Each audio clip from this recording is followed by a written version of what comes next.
सुरार्चितलिङ्गं निर्मलभासितशोभितलिङ्गम् जन्मज दुःखविनाशकलिङ्गं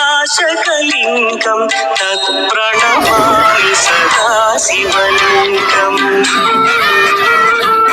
देवमुनिप्रवरार्चितलिङ्गं कामदहन करुणाकरलिङ्गम् रावणदर्पविनाशकलिङ्गं तत्प्रणमामि सदा शिवलिङ्गम्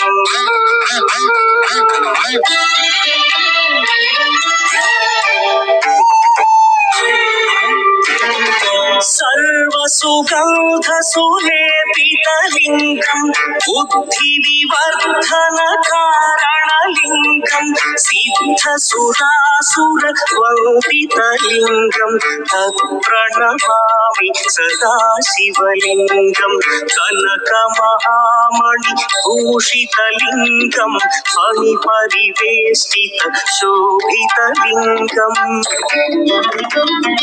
दक्षसुयज्ञविनाशकलिङ्गं तत्प्रणमामि सदा शिवलिङ्गम् कुङ्कुमचन्दनलेपितलिङ्गं पङ्कजहार सुशोभितलिङ्गम् सञ्चितपापविनाशकलिङ्गं तत्प्रणमामि सदा शिवलिङ्गम्